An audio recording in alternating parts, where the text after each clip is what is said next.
बसेरा।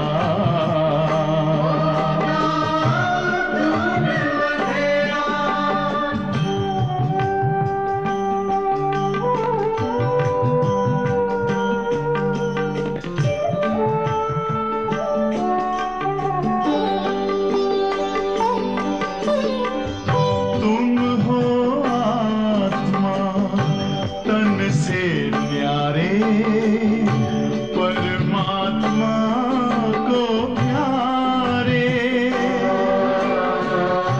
दिव्य गुणों को धारण करके योगी बनो दुलारे। ज्योति बिंदु ही तोड़ेगा ये माया मोह का घेरा।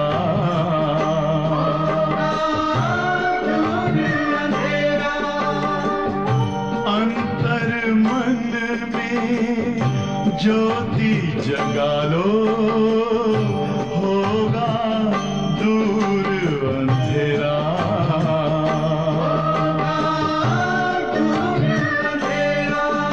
ओम शांति, ओम शांति, ओम शांति।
बच्चियाँ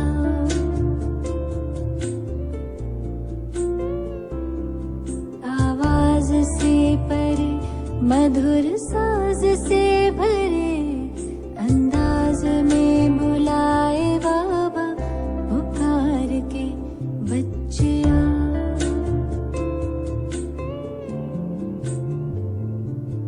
सितारों से दूर, सितारों का जहां, रहता परम सितारा, बेहद सुकून वहाँ।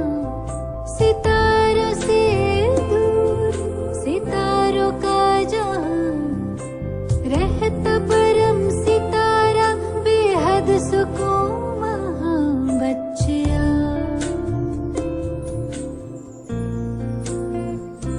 बच्चियाँ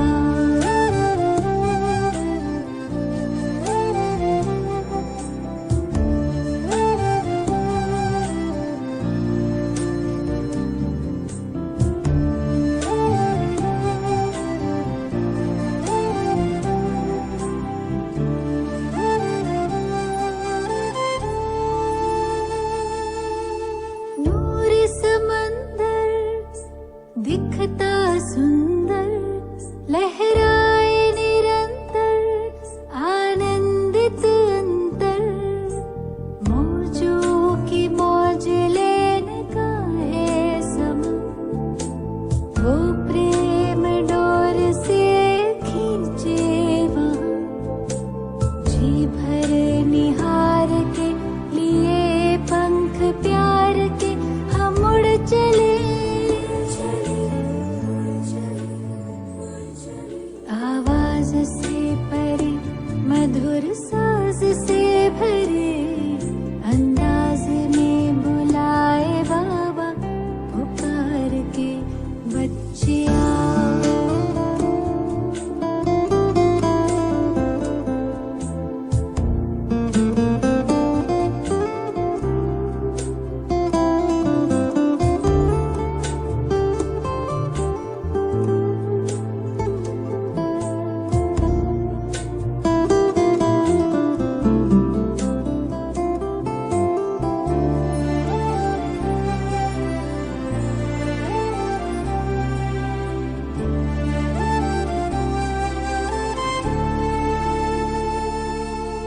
राहें देखे बाबा बाहें खोले, दिल से सुन ले मृदुल स्वर में वो बोले।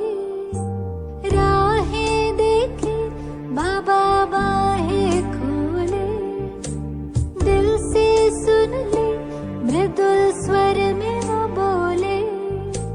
कुर्बान करके आ पुराना जान, सुन प्यार से पुकारे वो शिव क्षमा।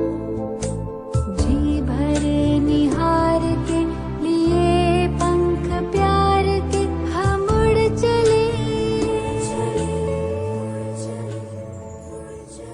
आवाज से परे, मधुर साज से भरे, अंदाज में बुला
ओम शांति।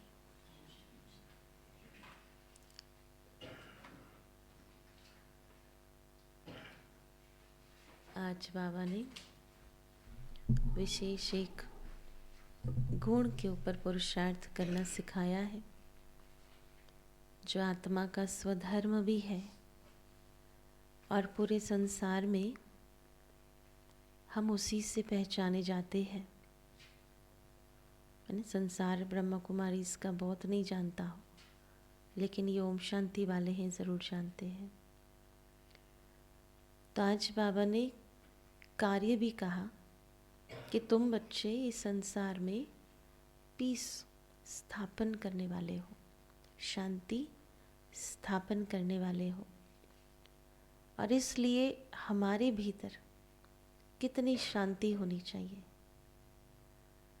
एक है कि मुख चुप होना, मौन रखना, लेकिन मन में तूफान उठ रहे हैं, वो शांति नहीं है।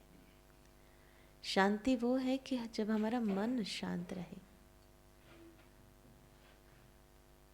जबकि भगवान भी जानता है कि कलयुगी संसार अति अशांतमयी है, चाहे बाह्य चाहे भीतर।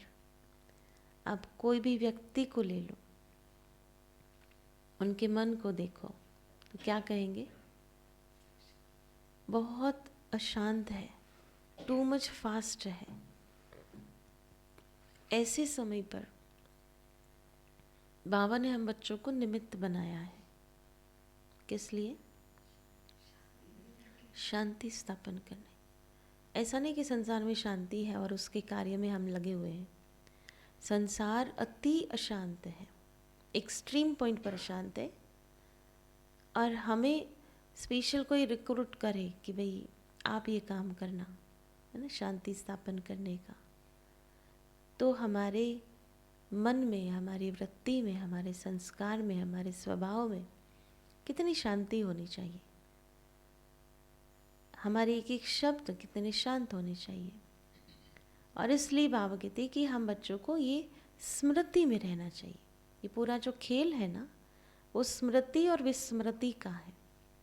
जैसे ही विस्मृति में गए, हम अपना कर्तव्य, हमारा धर्म, हमारा स्वरूप, हमारा पिता, हम सब कुछ भूल जाते हैं। पर जैसे हमें याद रहता है कि हम हैं कौन, उतना हम ओरिजिनल स्वरूप में रहते हैं। और इसलिए बार बार ये प्रैक्टिस करनी है। हर घंटे भी बचता क्या है? शांति की शक्ति से शांति जग में लानी है। तो वो शांति पहले हमारे में वो शक्ति के रूप में काम करे, तब जाकर के वो वाइब्रेशंस फैलेंगे, तब जाकर के हमको मिलने वाले लोग, हमारे इर्द गिर्द जो भी एटमॉस्फियर है वो शांत होगा। नहीं तो कई बार हम एक शब्द ऊंचा बोल लेते हैं तो लोग ये कमेंट भी कर लेते हैं कि ये देखो ओम शांति वाले, है ना, खुद ही शांत नहीं रहते, दूसरे क्या शांति को बनाए रखेंगे। तो इसलिए बहुत अटेंशन है ना, हमें शांति के गुण ऊपर देना है। और याद रहे कि मैं उसका एम्बेसडर हूँ। किसका? भगवान का एम्बेसडर हूँ, शांति स्थापन करने के लिए। जैसे हमारी दादी स्वच्छता की एम्बेसडर थी ना, तो हमको है ना, हमारे हर सेवा केंद्र पर है ना, ये होते ही है, सफाई होती है, लेकिन फिर भी विशेष अटेंशन रहा कि दादी एम्बेसडर है। तो वैसे हम भी शांति स्थापन करने के निमित्त हैं। तो आज बाबा कहते हैं, मीठे बच्चे, तुम पीस स्थापन करने के निमित्त हो। तुम पीस स्थापन करने के निमित्त हो। इसलिए बहुत बहुत पीस में रहना है। इसमें ये कंडीशन नहीं दी है कि आप जो भी संकल्प करेंगे वैसे ही सब कुछ होगा, है ना। लोग चलेंगे, शरीर चलेगा, सरकमस्टेंस चलेंगे, सब कुछ वैसे ही होगा और आप शांति स्थापन करना। क्या कहा? कुछ भी हो जाए, हम में बहुत बहुत बहुत शांति चाहिए। बुद्धि में रहे कि हम बाप के एडप्टेड बच्चे, बुद्धि में रहे कि हम बाप के एडप्टेड बच्चे आपस में भाई बहन है।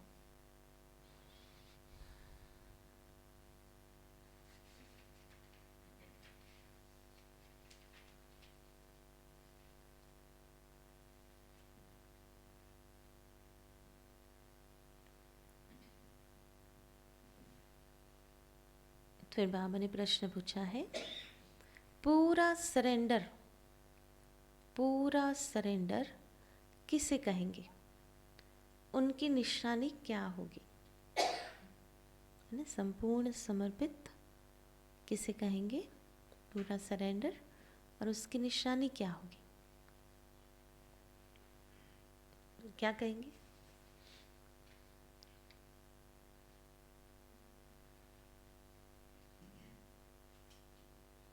विजुअलाइज करो कि एक संपूर्ण समर्पित व्यक्ति क्या कर सकता है, क्या दिखाई देगा उसकी निशानी में कि ये समर्पित है।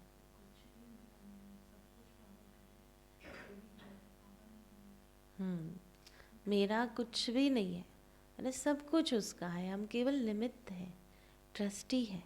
और जहाँ मेरापन नहीं, वहाँ कोई बोझ नहीं है ना, कोई चिंतन नहीं, क्योंकि ट्रस्टी है, कराने वाला करा रहा है। और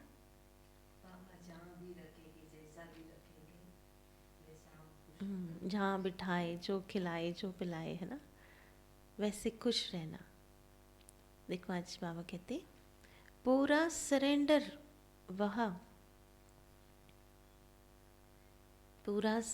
वह जिनकी बुद्धि में रहता है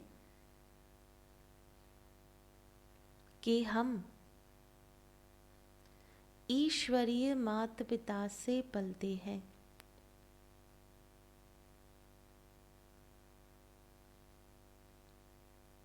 बाबा यह सब कुछ आपका है, बाबा यह सब कुछ आपका है, आप हमारी पालना करते हो।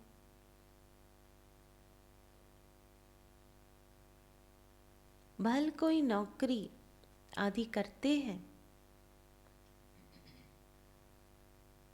भल कोई नौकरी आदि करते हैं, लेकिन बुद्धि से समझते हैं यह सब बाबा के लिए है।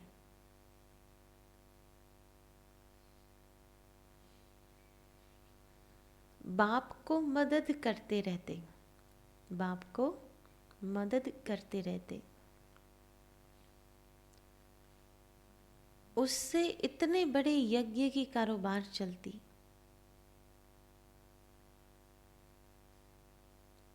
सबकी पालना होती।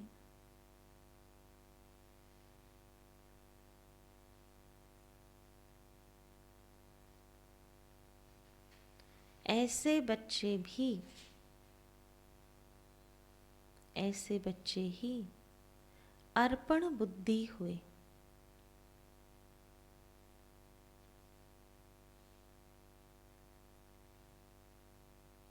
साथ साथ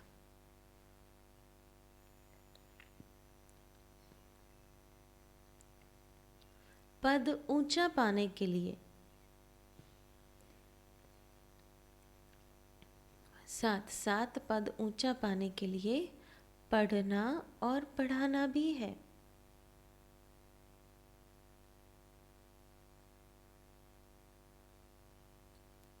शरीर निर्वाह अर्थ कर्म करते हुए, शरीर निर्वाह अर्थ कर्म करते हुए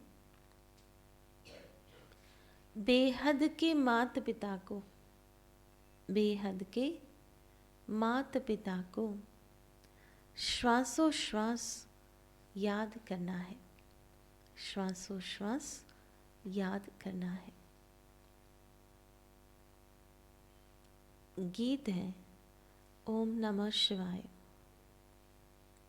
ओम शांति। यह गीत तो है गायन, वास्तव में महिमा सारी है ही ऊंचे ते ऊंच परमात्मा की। जिसको बच्चे जानते हैं और बच्चों द्वारा सारी दुनिया भी जानती है कि माता पिता हमारा वही है। अब तुम माता पिता के साथ कुटुंब में बैठे हो।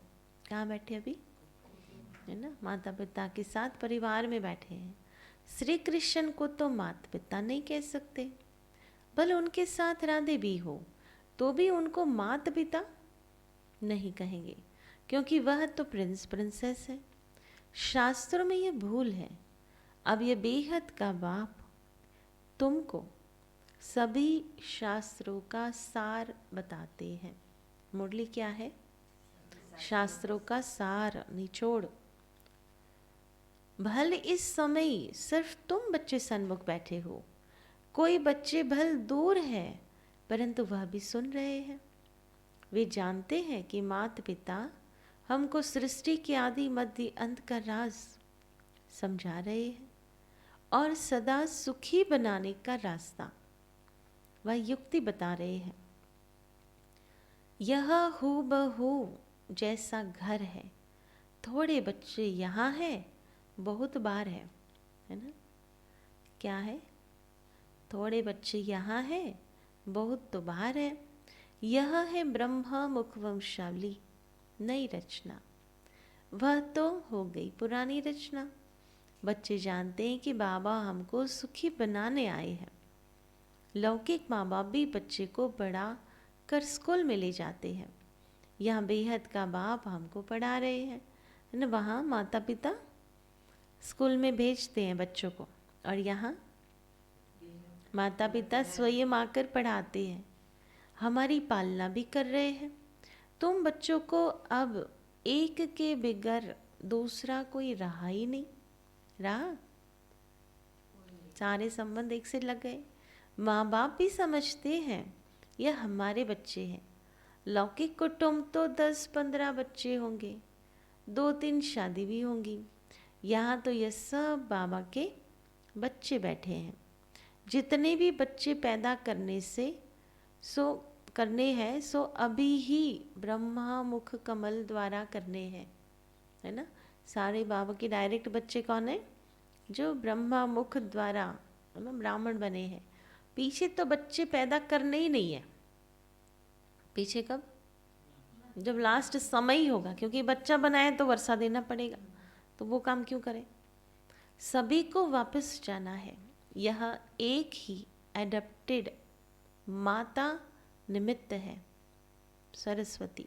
ये बड़ी वंडरफुल बातें हैं। यह तो जरूर है, गरीब का बच्चा समझेगा कि हमारा बाप गरीब है, साहूकार का बच्चा समझेगा हमारा बाप साहूकार है। वह तो अनेक माँ बाप है, यह तो सारे जगत का एक माता पिता है। तुम सभी जानते हो कि हम उनके मुख से एडप्ट हुए हैं। यह हमारा पारलौकिक माता पिता है। यह आते ही है पुरानी सृष्टि में, जब मनुष्य बहुत बहुत दुखी होते हैं। बच्चे जानते हैं कि हमने इस पारलौकिक माता पिता की गोद ली है ना। तो कितना टेंशन होना चाहिए? बिल्कुल नहीं होना चाहिए, है ना। संसार में देखो, कईयों के माता पिता नहीं होते हैं तो भी ऊपर वाला उसको रख लेता है ना, पाल लेता है। हम यही समझते भाई जिसका कोई नहीं उसको ऊपर वाला भी, है ना, उसके निमित्त तैयार हो जाता है। कहते जहाँ पशु पक्षी के लिए भी उसने पालना के साधन ढूंढे हैं, तो हम तो बच्चे हैं उसके, है ना, तो वो तो पालना करना ही है। हम सब आपस में भाई बहन है, दूसरा कोई हमारा संबंध नहीं है ना। ये मोस्ट अंडरलाइन, सब अपने भाई बहन है। और इसलिए जब अपने होते हैं ना, तो सभी के प्रति प्यार, सभी के प्रति रहम, सभी पर अपनत्व की भावना हो, तो भाई बहन को आपस में कैसा रहना चाहिए?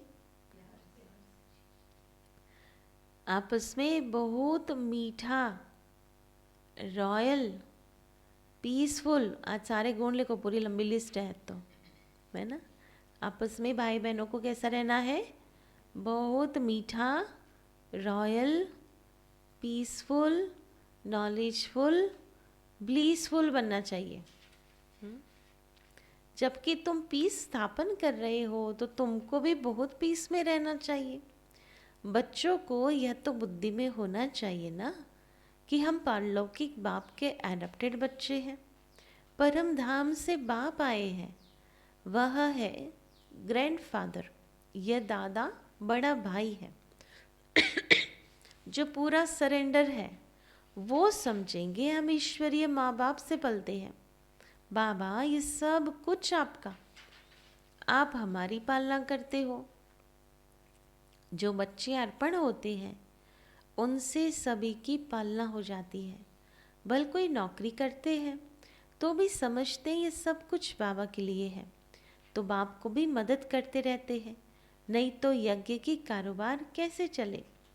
राजा रानी को भी माता पिता कहते हैं, परंतु वह फिर भी जिस्मानी माता पिता हुए। राज माता भी कहते हैं तो राज पिता भी कहते हैं, यह फिर है बेहद के। बच्चे जानते हैं हम माता पिता के साथ बैठे हैं। यह भी बच्चे जानते हैं कि हम जितना पढ़ेंगे और पढ़ाएंगे उतना उच्च पद पाएंगे, है ना। पहले तो ये ज्ञान किसको पढ़ाना है ना, स्वयं को पढ़ाओ। 24 घंटे में 1 घंटा बाप पढ़ा लेता है हमको, बाकी के 23 घंटे हमको ही पढ़ाना है अपने आप को, है ना। वही तो करना पड़ता है। कोई भी बात आई, चलो बाबा ने क्या समझाया हमको, समझाओ अपने आप को। साथ साथ शरीर निर्वाह अर्थ कर्म भी करना है। ये दादा भी बुजुर्ग है, श्री बाबा को कभी बूढ़ा व जवान नहीं कहेंगे, वो तो है ही निराकार।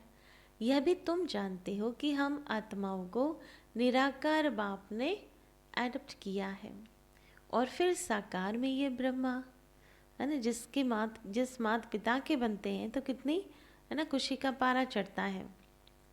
अहम आत्मा कहती है हमने बाप को अपना बनाया। आत्मा ने बनाया या बाप ने अपना बनाया? एक्चुअली बाप अपना बनाता है ना। फिर नीचे आओ तो कहेंगे हम भाई बहन ब्रह्मा को अपना बनाया है। भाई बहनों ने ब्रह्मा को अपना बनाया है। शिव बाबा कहते हैं तुम ब्रह्मा द्वारा हमारे ब्रह्मा मुख वंशावली बने हो। ब्रह्मा भी कहते हैं तुम हमारे बच्चे हो।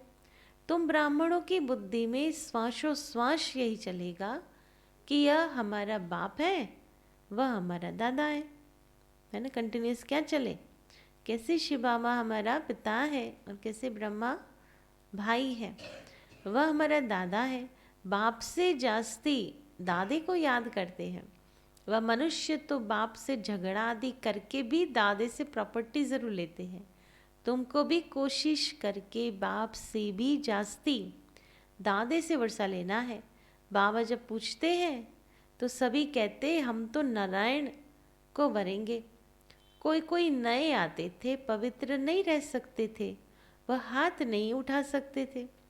कह देते माया बड़ी प्रबल है, वह तो कह भी नहीं सकते कि हम श्री नारायण को व श्री लक्ष्मी को वरेंगे। देखो जब बाबा सन्मुख सुनाते हैं तो कितना खुशी का पारा चढ़ता है। बुद्धि को रिफ्रेश किया जाता है तो नशा चढ़ता है। फिर किसी किसी को वह नशा स्थायी रहता है और किसी किसी में कम हो जाता है। बेहद के बाप को याद करना है। मूल करना क्या है?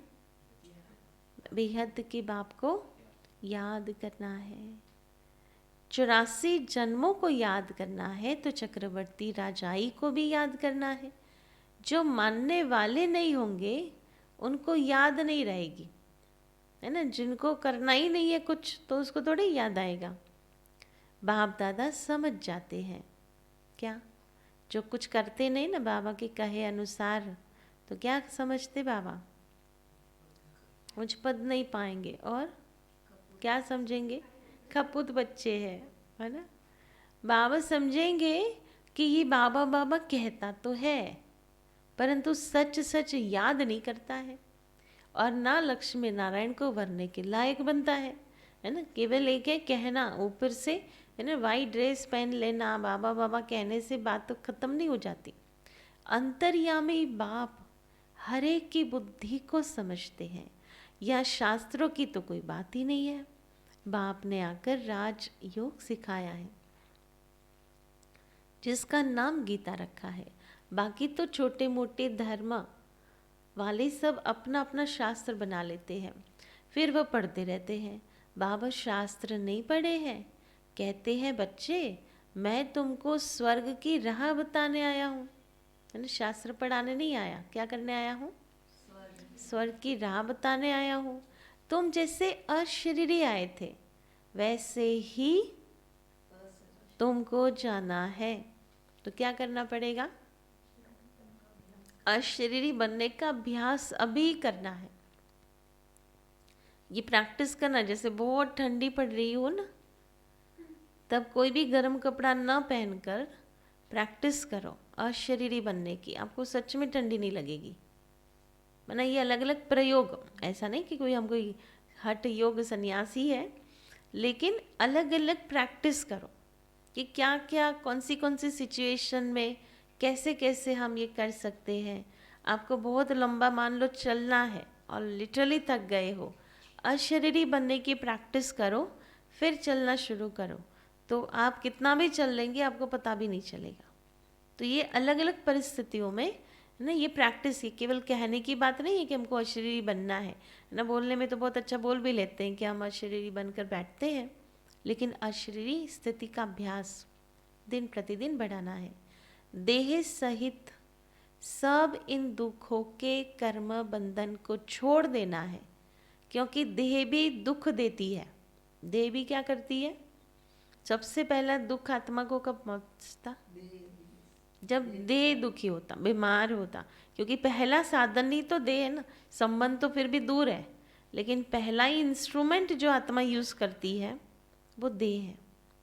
और जब देह बीमार होता है तो आत्मा सबसे ज़्यादा दुखी होती है। बीमारी होगी तो क्लास में आ नहीं सकेंगे, तो यह भी देह का बंधन हुआ ना। जो आप जो चाहते हो वो करने नहीं देती देह, है ना। तो इसलिए ये प्रैक्टिस, और जब वैल्यू तब होती है जब देह चलना बंद हो जाती है ना। जब देह चलती है तो फिर कहते हैं हाँ ये सेवा कर लेंगे ना, वो कर लेंगे ना। फिर जब बिल्कुल नहीं कर पाएंगे तब सोचते हैं कि हाँ, तब अफसोस होता है कि मैं जब कर सकती थी तो मैंने कुछ किया नहीं, और अभी चाहो तो भी नहीं कर सकते। इसका बहुत अच्छा अनुभव सूरज भाई का है। काफ़ी कई बार आपने सुना भी होगा, हमने भी सुना है कि देखिए जब ना उनको बहुत सीवियर स्पॉन्डिलोसिस का, उसको कई बार आपने देखा होगा वो यहाँ पट्टा भी पहनते हैं, लेकिन वो क्योंकि खुरपा चढ़ाना पड़ता था, वो तो किचन में थे और बहुत समय से, ऐसे नहीं कि कोई अभी अभी उनको दर्द हो गया है, लेकिन कितना भी दर्द, लेकिन वो कहते मैं सेवा ज़रूर करता था, और जब सेवा करता था तो वो मेरा ठीक भी हो जाता था। तो ये अलग अलग अनुभव है। बीमारी का भी, उसने बुखार का भी सुनाया है कईयों को। पहले तो अभी आज इतना स्टीम से चलता है, सोलर से चलता है, पहले तो वो लकड़े से बनाना पड़ता था भोजन इतना सारा। तो कहा बहुत पुरानी बात है पांडव भवन की, कि वो हाँ वो भी गीला लकड़ा, क्योंकि वहाँ इतना धूप भी नहीं होती थी ना पांडव भवन में, तो गीला लकड़ा आप जलाओ ना तो बहुत आंखें जलती है, उससे बहुत धुआं बनता है वो। तो कहते एक तो बुखार था, 2-3 बुखार था, और ऊपर से एक पार्टी आई थी कहाँ से, तो वो 300-400 भाई बहनें थे और सब भोजन बनाना था, और उनको तो बुखार चढ़े जा रहा था और ड्यूटी थी भोजन बनाने की। तो दादी ने मैसेज भेजा कि सूरज को बताओ कि इतनी भोजन में इतने हैं, अभी ना भी नहीं कर सकते। तो बुखार में उन्होंने भोजन बनाया। उस समय लगा कि शांत हो गया, मना आंखें भी नहीं खुल रही थी, लेकिन कहते बहुत अच्छे से सेवा हो गई, सारी पार्टी खा ली, पालना ले ली, फिर चली गई, और चली गई फिर वापस बुखार चढ़ा, है ना। तो बाबा क्या करता, अपना काम जब होता है ना तो, और इसलिए कहते हड्डी सेवा में लगाओ, हड्डियाँ लगाएंगे ना, क्योंकि कर्म भोगना है किसी जन्म की, तभी तो जाकर के हड्डियाँ काम नहीं कर रही है, मना शरीर काम नहीं कर रहा है। आप सेवा में लगाओ तो वो कटता जाएगा, आपका हिसाब किताब, आपकी कर्म भोगनाएं कटती जाएंगी, तो उससे ही निरोगी बन जाएंगे। और इसलिए बाबा कहते ये देह भी बंधन है जो हमको पुरुषार्थ करने नहीं देता। इसमें बुद्धि बड़ी सालिम चाहिए, है ना। पहले तो निश्चय चाहिए कि बरोबर बाबा स्वर्ग रचता है। ये तो कहते लो इतना बीमारी है तो यहाँ तो कूट कूट के काम करवाते हैं, है ना। जब बुद्धि समर्पित नहीं होंगी ना तो उनको लगेगा कि ये तो जैसे, है ना, बोझ डाला जाता है हम पर बात है कि ये बाबा का यज्ञ है। अभी तो है ही नर्क। जब कोई मरता है तो कहते स्वर्ग गया, तो जरूर नर्क में था ना। परंतु यह तुम अभी समझते हो क्योंकि तुम्हारी बुद्धि में स्वर्ग है। बाबा रोज नए नए तरीके से समझाते हैं तो तुम्हारी बुद्धि में अच्छी रीति बैठे। हमारा बेहद का माता पिता है तो पहले बुद्धि एकदम ऊपर चली जाएगी, फिर कहेंगे इस समय बाबा आबू में है। जैसे यात्रा पर जाते हैं तो बद्रीनाथ का मंदिर ऊपर रहता है, पंडे ले जाते हैं। बद्रीनाथ खुद तो ले चलने के लिए नहीं आएगा ना, मनुष्य पंडा बनते हैं। यहाँ श्री बाबा खुद कहते हैं मैं परम धाम से आता हूँ, है ना। देखो वो बद्रीनाथ कहते वो नहीं आता तो पंडे ले जाते हैं, और यहाँ अमरनाथ खुद आया है कथा सुना करके ले जाने। कहते हैं हे आत्माएं तुमको शरीर छोड़ शिवपुरी चलना है। क्या करना है? शरीर छोड़ शिवपुरी चलना है।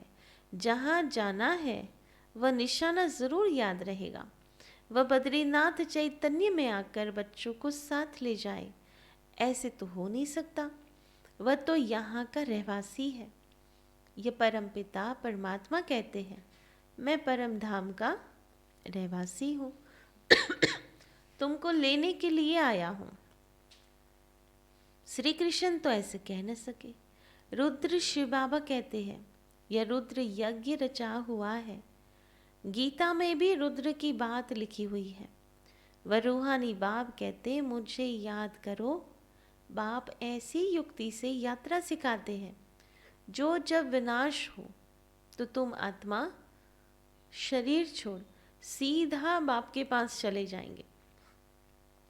अगर याद नहीं किया तो सीधा नहीं जाएंगे, धर्मराजपुरी से जाएंगे, है ना। फिर तो डंडे खाने पड़ेंगे। फिर तो शुद्ध आत्मा को शुद्ध शरीर चाहिए। सो तब होगा जब सृष्टि नहीं हो। अभी तो सभी आत्माएं मच्छरों सदृश वापस जाएंगी बाबा के साथ, इसलिए उनको खिवैया भी कहा जाता है। इस विषयी सागर से उस पार ले जाते हैं। श्री कृष्ण को खिवैया नहीं कह सकते। बाप ही इस दुख के संसार से सुख के संसार में ले जाते हैं। यही भारत विष्णुपुरी लक्ष्मी नारायण का राज्य था, अब रावणपुरी है। रावण का चित्र भी दिखाना चाहिए। चित्रों से बहुत काम लेना चाहिए, है ना। चित्र से समझाएंगे तो वो इजी भी होता है। जैसे हमारी आत्मा है वैसे बाबा की आत्मा है। सिर्फ हम पहले अज्ञानी थे और वो ज्ञान का सागर है ना। कैसा सिंपल समझाओ। अज्ञानी उसको कहा जाता है, किसको? जो रचता और रचना को नहीं जानता है। रचता द्वारा जो रचता और रचना को जानते हैं उनको ज्ञानी कहा जाता है। तो उसके हिसाब से कितने अनपढ़ होंगे संसार में, है ना। सारे के सारे जो बाबा के बच्चे वही तो जानते हैं रचयिता और रचना का ज्ञान। ये ज्ञान तुमको यहाँ मिलता है, सतयुग में नहीं मिलता, है ना। तो जहाँ मिलता है वहाँ जाना चाहिए ना, है ना। उसकी टाइम की वैल्यू होती है। वो लोग कहते परमात्मा विश्व का मालिक, मनुष्य उस मालिक को याद करते हैं, परंतु वास्तव में विश्व का अथवा सृष्टि का मालिक तो लक्ष्मी नारायण बनते हैं। निराकार शिव बाबा तो विश्व का मालिक नहीं बनता। तो उनसे पूछना पड़े कि वह मालिक निराकार है या साकार है। निराकार तो साकार सृष्टि का मालिक हो नहीं सकता। वह है ब्रह्मांड का मालिक। वही आकर पतित दुनिया को पावन बनाते हैं। खुद पावन दुनिया का मालिक नहीं बनते। उनका मालिक तो लक्ष्मी नारायण बनते हैं और बनाने वाला है बाप। समझने की बातें गुह्य है। यह हम आत्मा भी जब ब्रह्म तत्व में रहती है तो ब्रह्मांड के मालिक हैं। जैसे राजा रानी कहेंगे हम भारत के मालिक हैं, तो प्रजा भी कहेंगी हम मालिक हैं। वहाँ रहते तो है ना, वैसे बाप ब्रह्मांड का मालिक है, हम भी मालिक ही ठहरे।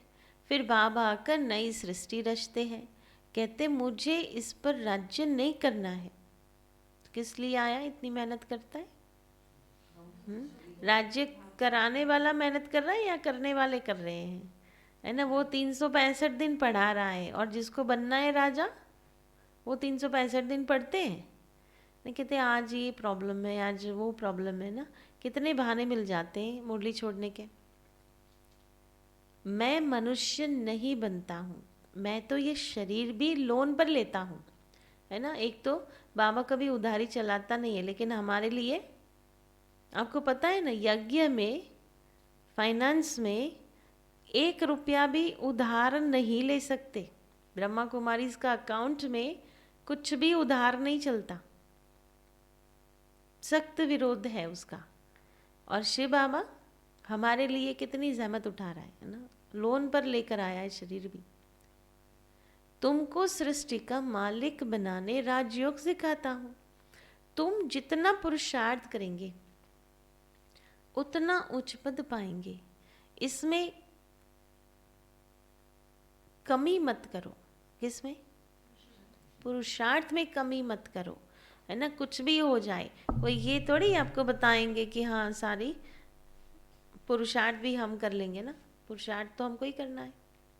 अगर इम्तिहान में बहुत पास होते हैं तो टीचर का भी शो होता है, फिर उनको गवर्नमेंट से लिफ्ट मिलती है। यह भी ऐसे है, जितना अच्छा पढ़ेंगे उतना अच्छा पद मिलेगा, माँ बाप भी खुश होंगे। इम्तिहान में पास होते हैं ना तो मिठाई बांटते हैं। यहाँ तो तुम रोज मिठाई बांटते हो, पता है ना। मधुबन पांडव भवन में रोज मुरली के बाद टोली मिलती है। फिर जब इम्तिहान में पास हो जाते हो तो सोने के फूलों की वर्षा होंगी। अभी रोज मिठाई खाते हो, फिर वहाँ क्या होगा, पास होने के बाद सोने के फूलों की वर्षा होंगी। तुम्हारे ऊपर कोई आकाश से फूल नहीं गिरेंगे, परंतु एकदम तुम सोने के महलों के मालिक बन जाएंगे। यह तो कोई की महिमा करने के लिए सोने के फूल बनाकर उन पर डालते हैं। जैसे दरभंगा का राजा बहुत साहूकार था, उनका बच्चा विलायत गया तो पार्टी दी, बहुत पैसा खर्च किया। उसने सोने के फूल बनाकर वर्षा की थी, उस पर बहुत खर्चा हो गया, बहुत नाम हुआ था। कहते थे देखो भारतवासी कैसे पैसे उड़ाते हैं, तुम तो खुद ही सोने के महलों में जाकर बैठेंगे, तो तुमको कितना नशा होना चाहिए। कहाँ बैठेंगे, है ना, फूल की वर्षा नहीं होंगी, हम ही सोने के महल में होंगे। बाप कहते सिर्फ उसके लिए क्या करो, सोने के महल में बैठने के लिए सिर्फ मेरे को और चक्र को याद करो, है ना। ये सिर्फ मेरे को याद करना बहुत इम्पोर्टेंट है ना। तो भी 24 घंटे में याद नहीं रहता, तो सिर्फ उसको याद करना है और चक्र को याद करो, तो तुम्हारा बेड़ा पार हो जाएगा। बाबा कहते कितना सहज है, सोने के महल में जाना कितना सहज है। आज थोड़ा भी पैसा कमाना हो तो पूरा दिन मेहनत करो, तब रात में हाथ में खर्ची आती है, पैसे आते हैं। यहाँ बाबा कहते विश्व का मालिक बनना कितना सिंपल, बस बाबा को याद करो और चक्र को याद करो।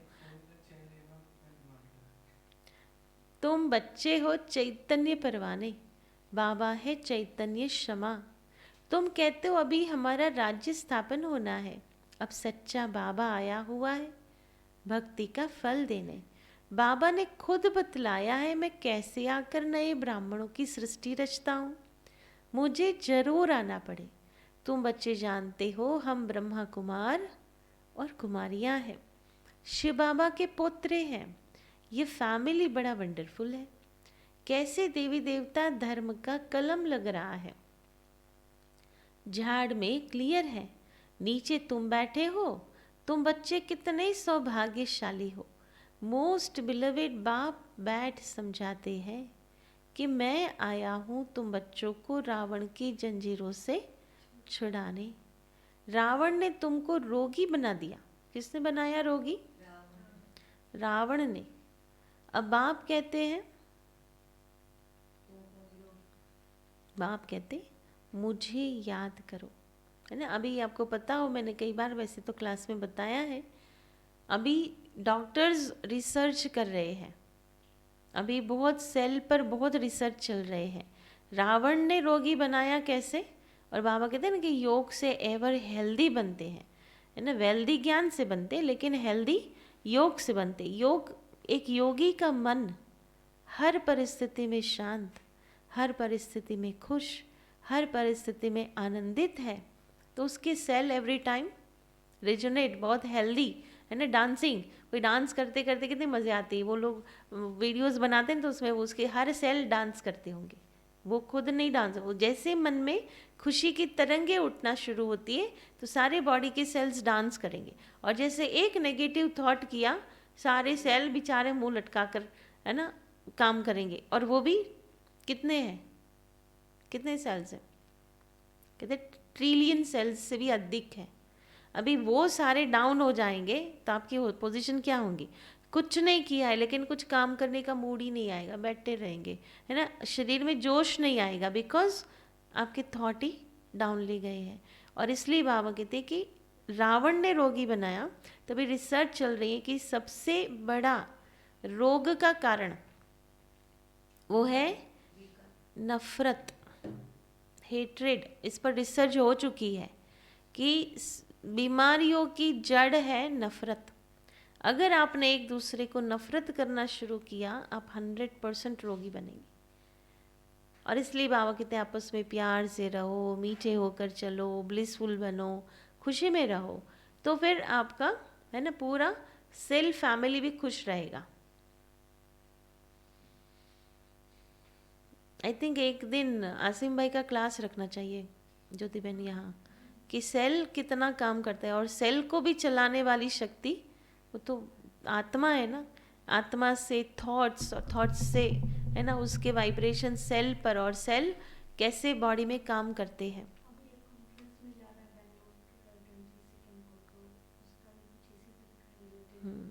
ये बहुत इम्पॉर्टेंट है ज्ञानियों को समझना। आप देखते होंगे कि बहुत सारे, है ना, कोरोना के, कोविड के टाइम, है ना, ज्ञानियों को डिप्रेशन क्यों आता है? ज्ञानियों को ही उत्साह नहीं है, खुशी नहीं है। जिसको भगवान मिला, जिसको ज्ञान मिला, वो और क्या किसी को करेंगे? आप देखो संसार की हालत क्या है, जिसका कोई नहीं है और हमारे पास सब कुछ है, तो भी हम दुखी हैं, तो भी रो रहे हैं, तो भी कंप्लेनिंग मोड में हैं, तो भी नफरत कर रहे हैं, है ना। तो ज्ञान का मतलब क्या? तो इतना सारा टाइम हमने किया क्या? अगर हमारी अवस्था ही नहीं बना पा रहे तो इतने सालों से ज्ञान में चलने का मतलब क्या? तो ये बहुत इम्पॉर्टेंट है कि हर हाल में हम खुश होने चाहिए। और यही तो पुरुषार्थ खुद पर करना है ना। दूसरे पर थोड़ी करें, सेवा तो हम नहीं करेंगे, कोई और करेगा। लेकिन हमारे चेहरे की खुशी कोई और नहीं लाएगा, हमको लाना है ना। हमको खुश रहना है, उमंग उत्साह में रहना है। तो बाप कहते मुझे याद करो, अर्थात शिव बाबा को याद करो, इससे तुम्हारी ज्योति जगेगी। सुबह दीपक की अमृत वेला ही नहीं किया तो दीप प्रज्वलित ही नहीं हुआ, सारे दिन अंधेरे में क्या काम करेंगे, है ना। तो ज्योति कब जगानी है ना? अमृत वेले फुल पावर लो बाबा से, फिर देखो सारा दिन कितना रोशनी में जाता है। फिर तुम उड़ने लायक बन जाएंगे। ज्योति जग गई ना, फिर तो क्या होगा? फिर तो फ्लाइंग मोड में आ जाएंगे। माया ने सबके पंख तोड़ डाले हैं। कभी कहता काट डाले, है ना, कभी कहता, है ना, तोड़ डाले। अच्छा, मीठे मीठे सिकी लदे बच्चों प्रति माता पिता बाप दादा का याद प्यार और गुड मॉर्निंग। रूहानी बाप की रूहानी बच्चों को नमस्ते। रूहानी बच्चों की रूहानी बाप दादा को याद प्यार और नमस्ते। तो आज क्या धारण करेंगे?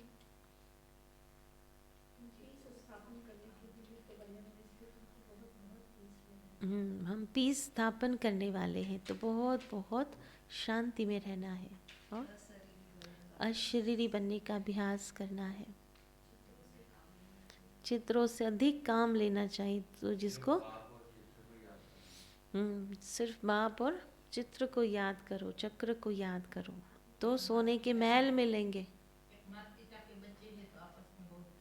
हाँ, एक माता पिता के बच्चे हैं तो आपस में बहुत मीठा, बहुत लवफुल, बहुत नॉलेजफुल, ब्लीसफुल, है ना। कितनी सारी वैल्यूज चाहिए आपस में रहने के लिए।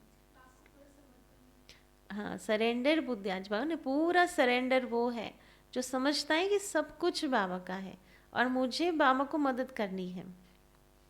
पहली पॉइंट है बुद्धि को सालिम बनाने के लिए। सालिम जानते हो, बहुत शार्प, शुद्ध, स्वच्छ।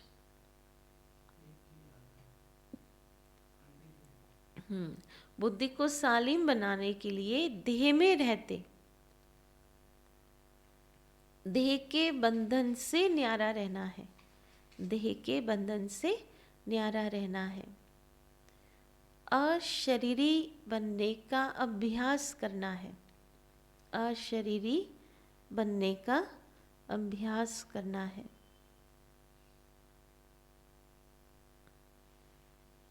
बीमारी आदि के समय भी, बीमारी आदि के समय भी बाप की याद में रहना है।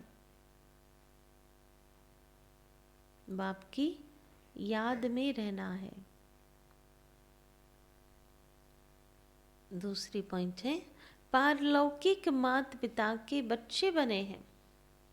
पारलौकिक माता पिता के बच्चे बने हैं, इसलिए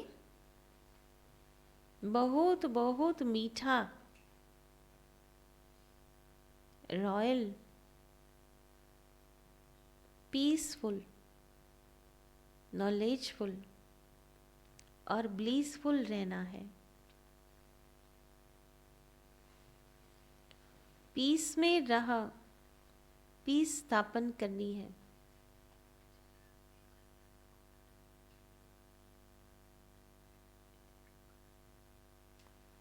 पीस में रह, पीस स्थापन करनी है। वरदान,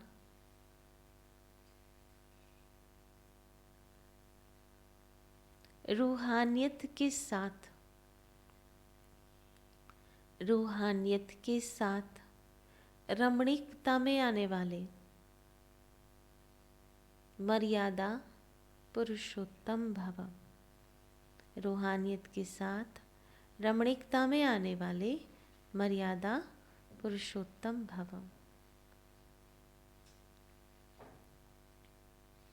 कई बच्चे हंसी मजाक बहुत करते हैं और उसे ही रमणीकता समझते हैं। वैसे रमणीकता का गुण अच्छा माना जाता है, लेकिन व्यक्ति, लिखो ये, व्यक्ति, समय, संगठन, स्थान, वायुमंडल के प्रमाण रमणीकता अच्छी लगती है। समय, संगठन, स्थान, वायुमंडल के प्रमाण रमणीकता अच्छी लगती है। यदि इन सब बातों में से एक बात भी ठीक नहीं है, कौन सी चार बातें? व्यक्ति, समय, संगठन, स्थान और वायुमंडल, है ना। अगर ये 5 बातों में से एक भी ठीक नहीं है तो रमणीकता भी व्यर्थ की लाइन में गिनी जाएगी और सर्टिफिकेट मिलेगा कि यह हंसाते बहुत अच्छा है लेकिन बोलते बहुत है। इसलिए हंसी मजाक अच्छा वह है जिसमें रूहानियत हो और उस आत्मा का फायदा हो। ऐसी हंसी मजाक ना हो कि किसी के व्यक्तित्व को हम गिराए, है ना, किसी को खींचे। तो क्या ध्यान रखना है? उस आत्मा का फायदा हो, ऐसा रमणीकता का व्यवहार हो, सीमा के अंदर बोल हो, सीमा के अंदर बोल हो, तब कहेंगे मर्यादा पुरुषोत्तम। स्लोगन है सदा स्वस्थ रहना है।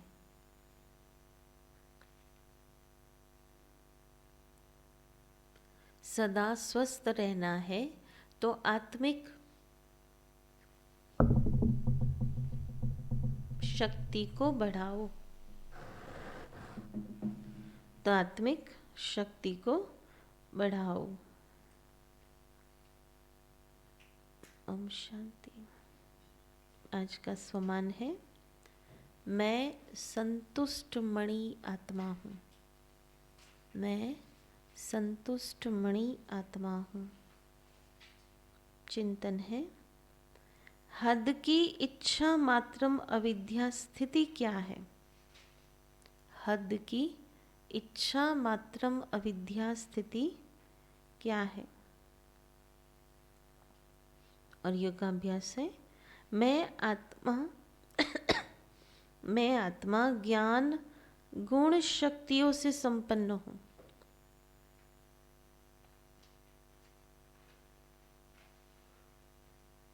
सर्व प्राप्तियों से भरपूर हूँ।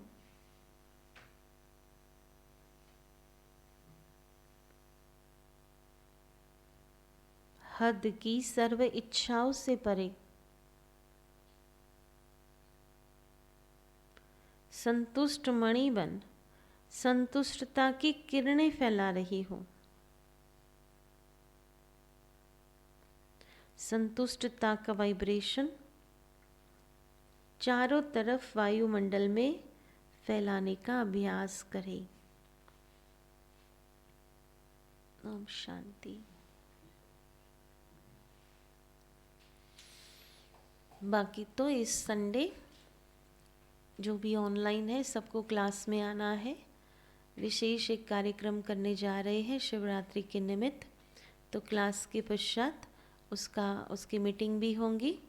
आपको सूचित भी किया जाएगा क्या क्या हमने प्लानिंग करी है और आपके सजेशंस भी लेंगे और सबके साथ सहयोग से ही बहुत अच्छा कार्यक्रम हो पाएगा।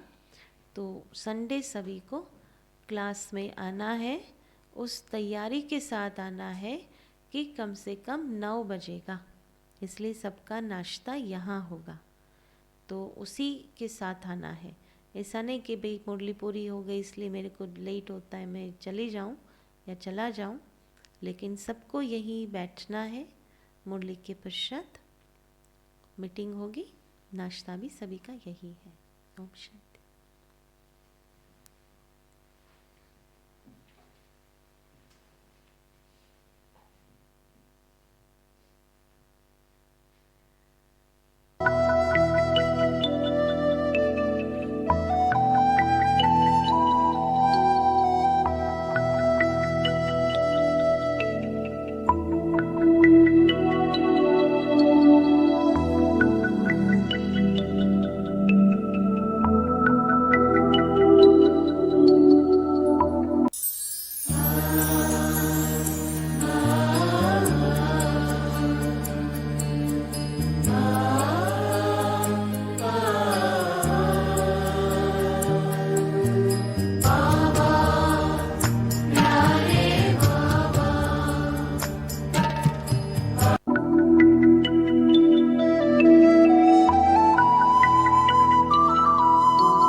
शांति।